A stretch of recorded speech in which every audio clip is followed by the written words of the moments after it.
Le gouvernement américain a fait don d'une somme de 1,2 million de dollars dans le but d'aider Madagascar à tenir des élections libres en 2018.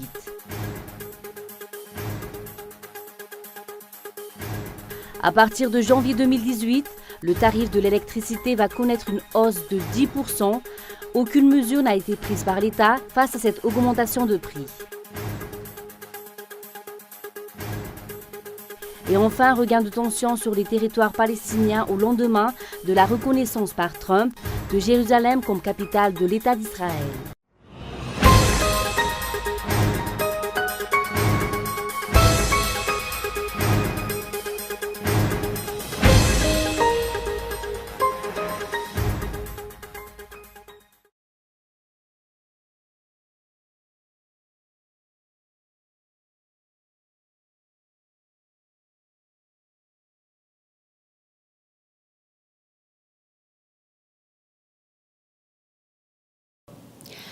Bonsoir à tous et ravi de vous retrouver dans ce journal. À la une de l'actualité, le gouvernement américain a fait don d'une somme de 1,2 million de dollars dans le but d'aider Madagascar à tenir des élections libres en 2018. Et la CENI continue de réclamer une date précise pour la descente aux urnes et un code électoral pour régir cette élection. Les détails dans ce reportage de Michela Ranardzon. Une subvention qui s'élève à 1,2 million de dollars a été mise à la disposition du programme des Nations Unies pour le développement afin d'aider Madagascar dans la mise en place d'une élection impartiale, inclusive et qui reflète véritablement la volonté de la population malgache. Selon la constitution malgache, cette élection devrait se tenir entre le 25 novembre et le 25 décembre 2018. La CENI ne doute pas de la pondération de nos responsables politiques qui vont respecter ces dispositions pour assurer un processus électoral apaisé. Sûrement, le gouvernement va proclamer une date incessamment pour que tout le monde soit focalisé sur les élections et la CENI puisse cadrer d'une manière définitive son chronogramme. La mise à jour de la liste électorale est déjà en cours. Par contre, le reste du processus électoral semble encore être en suspens. La date de la descente aux urnes n'est pas encore fixée et l'avant-projet du code électoral n'a toujours pas été remis aux parlementaires. Des individus expulsés de leur propriété, des cas de violence envers les femmes et les enfants, ce sont les plaintes les plus courantes reçues par la Commission nationale indépendante des droits de l'homme au cours de cette année, selon le rapport publié par cette commission. Muramanch. Ce rapport a été publié officiellement ce jour par la CNIDH sur la base d'une enquête effectuée sur les 17 régions parmi les 22 existants à Madagascar. D'après ce document, de nombreuses situations démontrent encore le non-respect des droits de l'homme dans la Grande Île. Cette année est surtout marquée par les plaintes reçues des individus expulsés de leur propriété pour cause de litiges fonciers, selon cette commission. Concerne pratiquement tous, qu'il s'agisse de plaintes individuelles ou de plaintes collectives. Sur le principe, je pense que le point commun, c'est un peu ce que j'appellerais la loi du plus fort. La loi du plus fort a tendance à se généraliser en ce moment dans notre pays et c'est très dommage. Mais heureusement, les gens qui peut-être se laissaient faire jusqu'ici, de plus en plus approchent la CNIDH pour porter leurs revendications. La société civile a déjà lancé un appel au gouvernement en ce qui concerne la mise en application des lois pour le respect des droits de l'homme. Le manque d'information demeure un problème en matière de respect de ces droits. La suite de l'affaire Atsakabar, prise en charge par cette commission, est également attendue. Embargo toujours maintenu par la CITES en matière d'exportation de bois précieux par Madagascar. Pour cause, l'État malagasy n'a pas respecté à ce jour aucune des conditions imposées par cette convention. Michela Ranardzon. Lors de la 69e réunion de la CITES à Genève au cours du 27 novembre au 1er décembre dernier, la Convention sur le commerce international des espèces de faune et flore sauvages menacées d'extinction a refusé de lever la sanction sur l'exportation des bois précieux à Madagascar, une décision qui satisfait l'Alliance Vargas.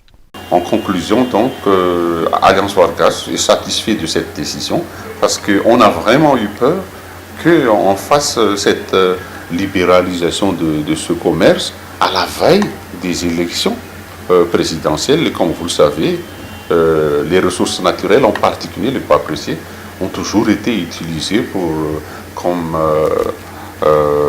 des moyens pour les campagnes, etc. Et même aussi, même après la campagne. Et ça aurait été vraiment un désastre environnemental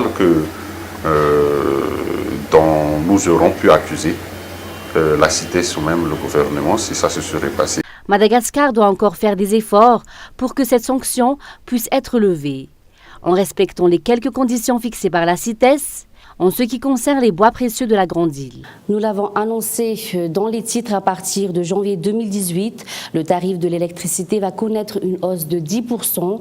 Aucune mesure n'a été prise par l'État face à cette augmentation de prix trop pesante pour les ménages abonnés à la Jirama, selon les enquêtes effectuées. Muramanch. Dans le cadre de son plan de redressement, la Jirama prévoit une hausse de 10% sur le prix de l'électricité à partir de janvier 2018, selon des sources d'information. Une nouvelle difficile à encaisser pour les abonnés de la Jirama. Les consommateurs attendent un geste de l'État afin qu'il essaye d'atténuer les difficultés économiques de la population, selon les enquêtes effectuées. Une attente vaine puisqu'à ce jour, aucune mesure n'a été prise par le gouvernement pour essayer d'améliorer la situation. La Jirama continue de régner en maître. Le prix de l'électricité ne cesse d'augmenter alors que la qualité du service se détériore de jour en jour. De nombreux quartiers sont victimes de coupures d'électricité. À titre de rappel, le ministre de l'Énergie a déclaré le 27 novembre dernier que cette hausse ne concernera que les grands consommateurs. Les observateurs se demandent alors si cette hausse de prix est liée à la collaboration de la Jirama avec la société Axaf Power.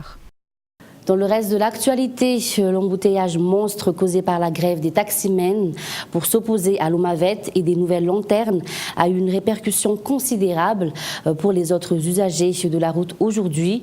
D'autre part, si la commune urbaine d'Antananarivo n'a pas réagi à ce mouvement, le ministère des Transports lui a répondu à cette grève.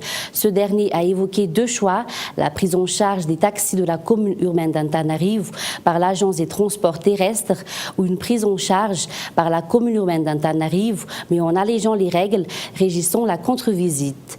Ce ministère a déclaré qu'il prendrait des mesures dans 15 jours à venir, un geste que l'opinion publique soupçonne de couvrir un nouveau calcul politique du gouvernement. Passons maintenant à l'actualité internationale. Regain de tension dans les territoires palestiniens au lendemain de la reconnaissance par Trump de Jérusalem comme capitale de l'État Israël. Les détails dans ce reportage de France 24. La bannière étoilée mise à feu en plein cœur de Ramallah. Ces Palestiniens ne décolèrent pas après l'annonce de Donald Trump de déménager l'ambassade américaine à Jérusalem. Car à leurs yeux, c'est bien de leur capitale dont il s'agit. On est frustré, déprimé, en colère, vraiment plein de colère face à cette injustice et ce que fait le président Trump. Je pense qu'il va y avoir une mobilisation populaire contre cette décision. Tout le monde est en colère et ça va mener à plus de violence.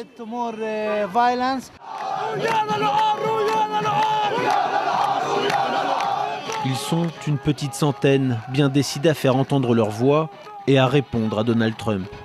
Dans son discours, le président américain a vanté sa nouvelle approche et promis de tout faire pour parvenir à la paix. Un message qui ne passe pas chez les Palestiniens. C'est le pire moyen de parvenir à la paix. Nous avons des droits à Jérusalem, les Juifs aussi, mais nous avons besoin que nos droits soient respectés. Le parrain des négociations de paix entre les Israéliens et les Palestiniens met un terme à tout ça aujourd'hui. Donc il doit assumer la responsabilité de tout ce qui va se passer dans la rue. Les Palestiniens n'accepteront pas cette décision. Nous avons le droit de nous battre pour Jérusalem. Parmi ces manifestants, les plus remontés ont tenté de se rendre près de la Moukata, le siège de l'autorité palestinienne, puis vers un checkpoint à la sortie de la ville. Mais à chaque fois, les forces de sécurité locales les ont repoussés. Les responsables israéliens comme palestiniens s'attendent à une mobilisation de plus en plus forte dans les prochaines heures et prochains jours.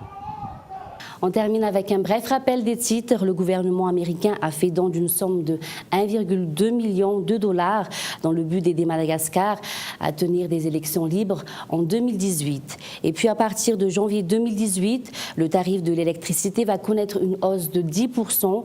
Aucune mesure n'a été prise par l'État face à cette augmentation de prix.